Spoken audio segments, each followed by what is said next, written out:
মানুষের অধিকার আদায়ের জন্য যিনি তৎপর ছিলেন, সেই মানুষটি যখন ছাড়া পেয়ে প্রথম বন্দি দশা থেকে ফেরত এলেন লন্ডনে, কেমন দেখেছেন তাকে? ওই যে একটু আগে বলছিলাম যে আমি বললাম উনি প্রেসিডেন্ট হয়েছেন, আমরা মানে উনি বললেন যে আমি এবার কিসের প্রেসিডেন্ট হলাম। আমি বললাম যে আপনি তো দেশে ছিলেন না মুজিব ভাই, আপনার নামে আমরা গোটা দেশকে একত্র করে ফেলেছি, এক করে ফেলেছি, আমরা দেশ স্বাধীন করে ফেলেছি। উনি তখন আমাকে জড়িয়ে ধরলেন, জড়িয়ে ধরে হু হু করে কাঁদতে শুরু করলেন।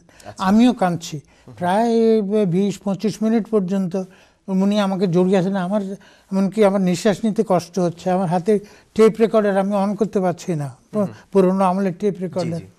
ইতিমধ্যে আরও লোকজন এলেন, জাকারিয়া খান চৌধুরী এলেন, তারপরে প্রফেসর সুরাইয়া খানম এলেন, এসে ওনাকে পা ছুঁয়ে সালাম করলেন।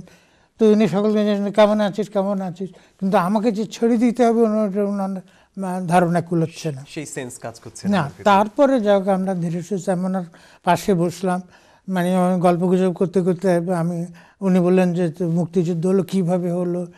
তারপরে আমি বললাম যে কিভাবে হলো, উনি জানতে চাইলেন কেমন ক্ষয়ক্ষতি হলো, আমি বললাম। তারপরে উনি বললেন যে তুই তো ভয়াবহ লোকজনের কথা বলছিস।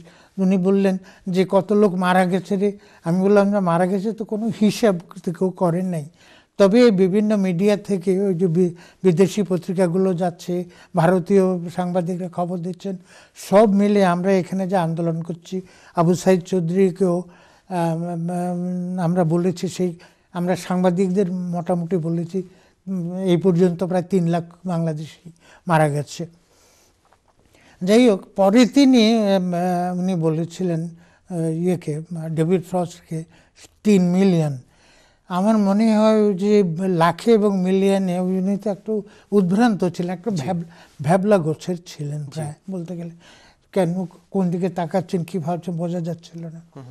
তো উনি ওইটা যে ওই 3 মিলিয়ন বলে ফেলেছিলেন, এবং অনেক লোকে এখনো সেই জন্যই বলে 3 মিলিয়ন মানে 30 লাখ লোক মারা গেছে। আসলে সেটা মারা যায়নি, তখনকার পর্যন্ত যেসব হিসাব ছিল।